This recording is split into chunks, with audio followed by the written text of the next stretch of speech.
Welcome to the Man Cave Podcast with Dan Casper.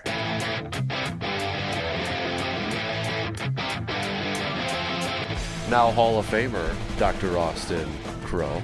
Congratulations, man. Thank you very much. Well, I'm not inducted yet, that's right. So not quite. Almost, though. Almost. Tonight. But are we, as we've been talking about all week, our good buddy Austin getting inducted into the Blue Gold Hall of Fame. Mm-hmm. So for your football career, your distinguished football career, early 2000s. So have you been reminiscing a lot back in those playing days? Yeah, it certainly has. I mean, they kind of asked us to give them some pictures and videos. They're kind of putting together, I presume, like a PowerPoint or something at the ceremony. So pulling up some of the things out of the dungeon to look at old clips. I mean, it's funny. It seems like it was just yesterday, but then when you watch, first of all, you know, the size of like the shoulder pads and stuff we weren't quite like the huge cowboy collar era, but certainly things have changed there for sure.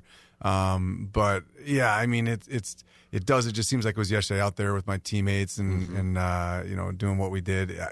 We just, you know, some of my best friends are guys I played with and the friendships that were forged. I mean, those are just special times to look back on that. And, you know, we were pretty solid back then. It's obviously the Blue Golds have had some ups and downs since then, but I think Coach Erickson's got them going in the right direction. So hopefully we're going to ride that into the homecoming game this weekend against Stout. So big matchup. Yeah, 3-0 to begin the season, and then WIAC play and such. So, I mean, looking back, you're second all-time in sacks in Blue Gold history. When you kind of look back at what was it about UW-Eau Claire that kind of drew you to come over here and play football? Yeah, so I mean, the year my senior year in high school, the Blue Golds went all the way to the Final Four, I think, so the national semifinal. So they were coming off, I mean, a really successful run. Coach Nielsen was the coach at that point, so he recruited me, and actually one of my high school teammates as well, Justin Miller. We both came to Eau Claire together. He and Coach Nielsen ended up leaving that year, and Hoffner took over, which worked out great as well. But that's one of the big things. And I knew I wanted to go into medicine, and Eau Claire has a strong science program. So it was that combination of good football program, relatively close to home. I grew up in the Twin Cities, and then, you know, again, that combo of like science plus football, it just made a lot of sense for me. Absolutely. So when you think back on your career, I mean, you've gotten you know, team awards and WIAC awards, and I mean, is there a game or is there a moment you often think back at during your playing career quite a bit? I mean, probably some of the games against St. John's. I mean, we had a couple. I mean, they were coming off the 90s when they had several national championships. I mean, they were a perennial national powerhouse, and they still are a very storied program. I mean, so St. John's still puts together some pretty dang good football teams. So some of those wins, we went 2-2 against them in my career. You know, the two losses were both close ones. We had one that we went into Collegeville. At that point, I don't think it's an official record, but at that point, I think it was an attendance record. I mean, it's a really cool atmosphere to play. I mean, Carson Park is second to none, but that Collegeville, it's like a bowl, and I mean, there was like stands just sitting in so I mean, the bleachers were full, and then stands just sitting on the hill on the side, if you know that side of the football field. It was first game of the season. I believe they were ranked number 1 in the country. We were considered good too, so I think we were probably ranked somewhere in the mid. But first game of the year rankings don't matter, right? Right. And so. Got out there, probably statistically one of my best games of my career. I think I had 2 or 3 sacks, a couple forced fumbles. I mean, it's just that I look back on that game and just really special memory to knock those guys off. And we ended up we were co-conference champs that year, so we had a great season as a team as well. So looking back, that was really kind of a game I have a lot of fond memories of. But really any game at Carson Park, I mean, it's just a cool atmosphere. Yep. The band, the crowd, the cheers. I mean, 3, 4, 5,000 people really are kind of the standard there, and that's a lot of people cheering. I mean, you can get a ruckus crowd going, and just that momentum swing. You make a big play, everyone's yelling, cheering. It gets you going. Yeah, so that's a huge advantage for the team. And then now you're even coaching on that field too, right? With and you got a big one tonight over there. We do, yeah. So it's going to be a busy weekend for me. Yeah. So we have coaching at Regis, and we have a big matchup with Mondovi. So 2 undefeated teams coming in. We know it's going to be a tough game. I mean, it's going to be smash mouth football for sure. So a lot of playoff implications and conference implications for the game tonight. But you just got to take it, play at a time with these guys. So it's going to be. I think it'll be a close game. So it's going to come down to executing correctly, taking care of the ball. But anytime you have a rivalry game, you add homecoming on top of it. Plus, again, this is kind of the de facto conference championship. There's a lot in the line, so emotions run high. So we got to keep it level. I was going to say a lot of emotions for you too, especially these next 24, 48 hours. Man, oh man. Well, hey, we got a few questions for Inside the Training Room if you're ready to. Absolutely. So we got to start off with Tyreek Hill with that injury. Now, I thought I'd seen now this could just be agent talk, but it's Drew Rosenhaus. Yes. So I saw some of his quotes, so perhaps. Right, exactly. So, I mean, he talked about, it's going to be for next, plan is he's going to be back next year. But did I see that they didn't have to repair the ACL? Or is that something maybe later on that they're going to be? They may do it later on, yeah. Okay. So with that knee injury, he suffered at least 2 major ligament injuries. So I'm sure people have seen the clip. And, being an orthopedic surgeon, I see all sorts of gruesome stuff, but I still don't like watching clips like that. I don't know. Like if the aftermath, if they come in and see me and like you see something like that or an open fracture, I mean, it's easy to see that, but like watching a video of it just kind of gives me the heebie-jeebies. But I did watch it once, and you can see he has a really strong, we call it varus moment. So the knee bends. So he absolutely destroyed the lateral ligaments. And I think I texted you like one of the big concerns is, did he injure the peroneal nerve? And it sounds like that's one of the things that Drew Rosen said he did not, because if you damage that nerve, you get foot drop, right? Tyreek Hill is a speed guy. I mean, any NFL player just playing with foot drop, you just can't really do. So that'd be a career-ending injury. So luckily he did not. But given the kind of, you saw the angle of the knee, that stretch can really damage that nerve. So good thing he didn't do that. But he had to have injured at least the PCL or ACL along with that. So sometimes what we'll do is we'll do the collateral ligament first. So we'll go and do the post-all corner, which is the one he probably injured, or the MCL if that was the case. And then you can come back later and do a cruciate. So you'll do a staged reconstruction. So that's perhaps what they did. So he had surgery almost right away. So they reduce it, but with full dislocations like that. And again, that was a dislocated knee. So if you had the X-ray, the tibia and the femur are going to be apart from each other. There is a high incidence of nerve and then also vascular injury. So that is something that, there's, as a sports surgeon, we don't deal with a lot of like truly life and limb threatening injuries, but that is one of them. So dislocations, you have to have high alert for, is there a nerve or artery injury? And so luckily he dodged both those bullets. So that's good for him. Was that similar to like Teddy Bridgewater with the vascular concerns with that knee injury? Same exact thing. Yeah. Okay. So, I mean, that was a practice. So there's no video clips out there of that one, but same thing. I mean, it was a full knee dislocation. And again, you have to have high alert for those type of neurovascular injuries. Right. And was it Nick Chubb that kind of had a similar knee injury a couple of years ago? Yep. There's been a handful of guys. Yeah. I mean, one of the real brutal ones was Lattimore. I don't know if you remember that. He played So, and he ended up actually getting drafted, or at least was undrafted free agent. Yeah. And I don't know if he had much of an NFL career, but the fact he was able to do that, I mean, I know Drew Rosenhaus is like, Tyreek will be back faster than ever. Maybe he will, maybe he won't. I mean, it's a tough injury. I mean, I as someone who does those type of surgeries myself, I mean, is it possible? Absolutely, is it possible? Is it likely? I mean, I'd say maybe. And even if he gets back, he's probably going to lose a little bit of a step. I was just going to ask that. Does that lose a little speed with that type of injury? It's tough to get bounced back from a massive knee injury like that. And then and on top of it, we don't know what other associated injury he had. I mean, is there a severe meniscal injury? Probably with that type of injury. And then cartilage. We talk about that a lot. It's a violent moment when that happens, right? I mean, you see the leg do that and rip apart like that. There's a lot of shearing injuries. And so if there's a significant cartilage injury, you add that on top of it. So, we wish him the best. Obviously, you want to see a guy bounce back as best he can, but to be an elite top tier receiver, I mean, I hope he can do it, but odds are against him. I'll say, no doubt. Braelon Allen, former Badger running back with the Jets now, he was just placed on injured list. They're calling it a sprained MCL, but Aaron Glenn's calling it a serious knee injury. And I was reading stuff that they're still contemplating surgery.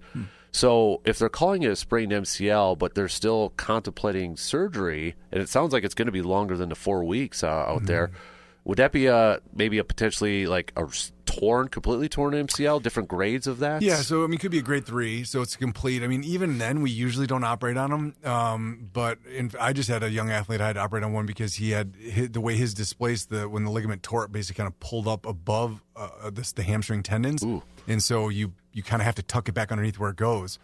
So there could be an associated injury with that. Meniscal injuries are not rare when you have a high grade MCL. So maybe he has a combination MCL with the medial meniscus. Okay. But yeah, traditionally we won't operate on isolated MCLs, but they do happen. So if they're looking at that, they may say, look, we can try to tighten this up and get this knee more like it was before. But yeah, I mean, it's a pretty substantial injury, grade 3. I mean, that is by definition all the fibers are torn. So it's a bad knee injury. quick over to baseball because Brewers fans want to know about Brandon Woodruff because it's been so quiet. September 21st, he was placed on the injured list with a lat strain, they're calling it, on his surgically repaired shoulder. Brewers have been very quiet about whether he's going to pitch in the playoffs or not, and they've said they've consulted with his surgeon and going back and forth. But when you hear lat strain on that shoulder repair that we've talked a lot about, where is that? Is that a high level of concern with that? Yes. Okay. I mean, I would. I mean, I'm not saying that they're doing smoke and mirrors. Yeah. But sometimes when athletes come back after surgery and have pain around a joint that's been operated on, it may be indirectly related to the surgery itself. I mean, we don't. The lat runs, as we know, like on the side of the body, and then up under the arm, inserts on the humerus. I mean, I'm not saying he can't injure that, but I suspect it's more likely associated with some pain from his surgery. Truth be told, and they're kind of dubbing it more lat because I mean, that's a long time, and if, especially when they're not really kind of giving a lot of information, it's probably not a great prognostic sign. But you never know. Obviously, you got to see how the guy's going to bounce back and come back.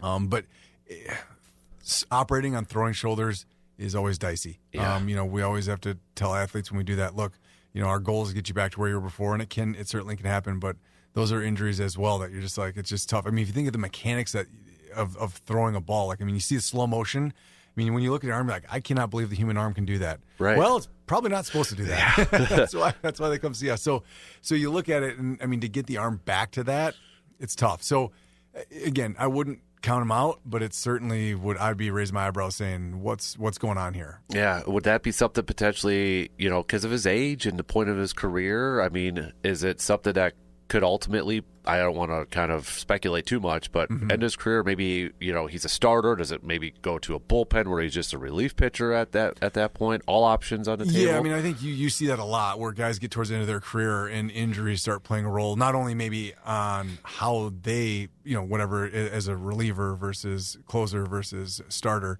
but also some guys just say, look, I've been here, I've done it. I've made enough money to support my family. Yeah, I'm not going to keep putting my body on the line, and especially if I can't perform at that level, right? I mean, these guys are competitors, right? It isn't random chance that they wound up in the major leagues. I mean, these guys are not only elite athletes, but they're mental warriors too. And so, if they can't perform at that level, they don't want to go out there and get beat up on the mound. So, I think there's some guys that say, look, I'm not going to go through that again, right? And so, again, that's speculation, absolutely, but once things start stacking up and guys start having a surgery and a recurrent problem, especially in a throwing shoulder or elbow, that has claimed many a career. There's no doubt about that.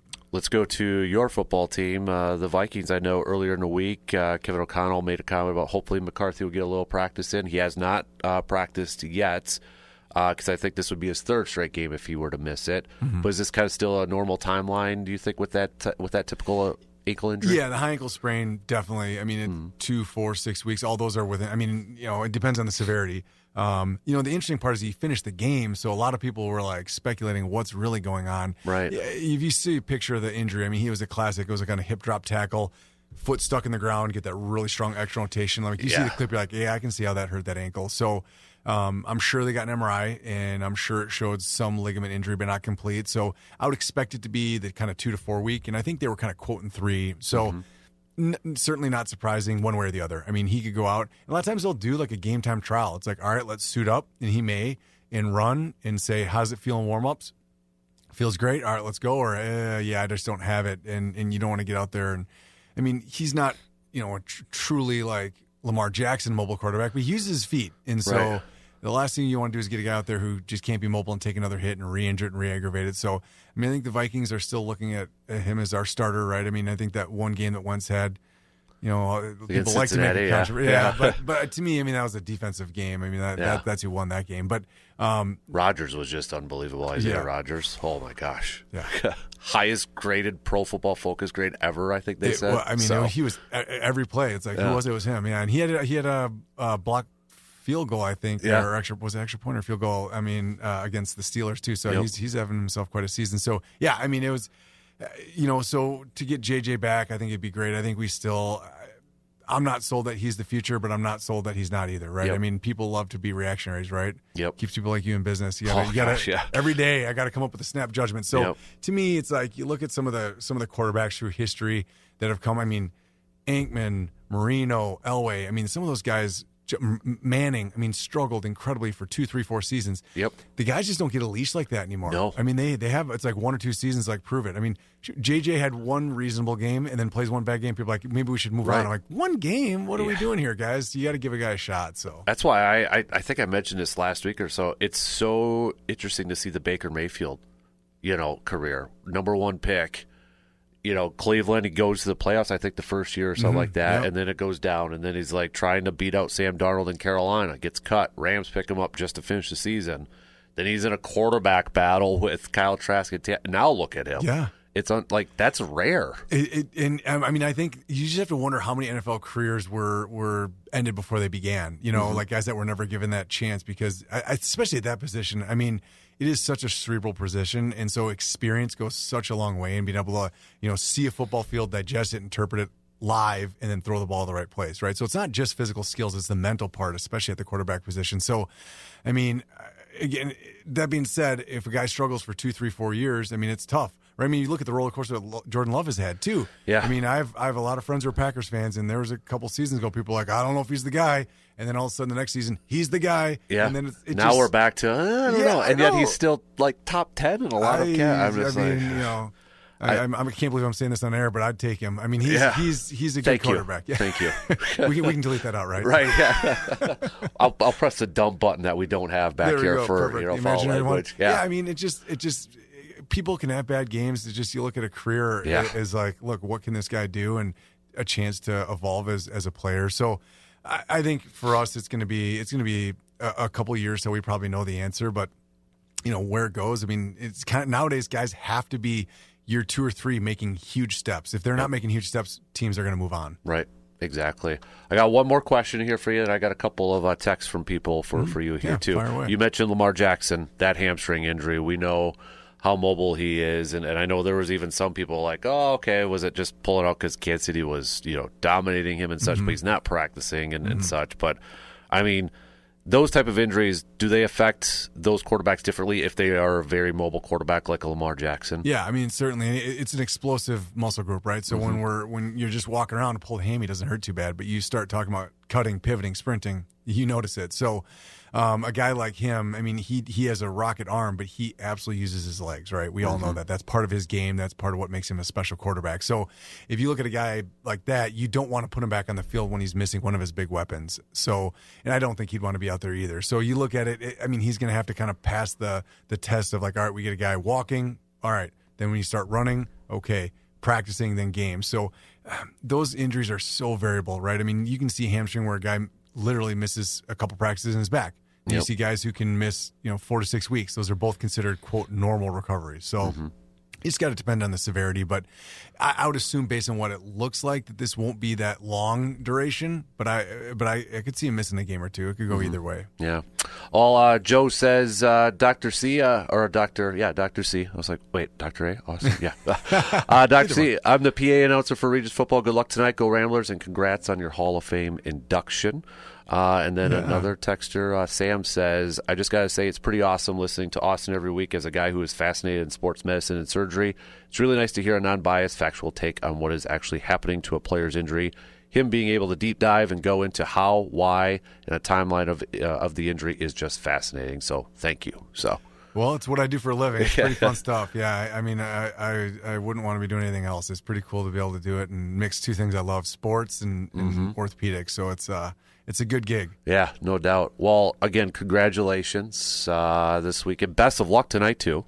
And I'm not going to ask you which one's more important right now, or what's on your mind first. So, best of luck tonight, and then have fun tonight and tomorrow for the induction. Yeah, it's going to be an action-packed 24, more like about 48 hours. So, so I'm looking forward to it. Should be a lot of good football. Hot, so. Yeah, both. Geez, tell me, is this fall going to show up or not? Right. We'll see. It's not helping the hunting either. Dude, yeah, I'm waiting to get out there. It's got to be. I think in the next week or two it's going to swing. So I hope so. I got to get out in the stand too. So, yeah, I mean, it'll be fun. So, again, high school football tonight. I don't know if anything beats Friday Night Lights. I mean, we all know that high school football is not the NFL or college. The play level isn't there, but just the atmosphere and the intensity and what the kids put in, it's special. So it's really awesome to be part of that as a coach, and then certainly as a father too, watching my son Kellen play. It's pretty special. Yeah, I mean, I like the phrase, they play for the name on the front of the jersey, not the back, right? Absolutely. And there's truth in that. Especially, I mean, there's a lot of good high school programs out there. I'm biased, but I mean, Coach Brenner does a dang good job at Regis getting those kids believing in each other. So they play for themselves collectively, not themselves individually. Well, we appreciate you stopping by. I know you had a busy media run this morning here too. So that's right. Yeah. But we appreciate it, and we appreciate you every week, man. So we'd like to say before you get too famous, remember us over for here. Sure. So. Yeah, exactly. I'll come back and sign autographs. There you go. All right. Well, thanks, Austin. We appreciate it.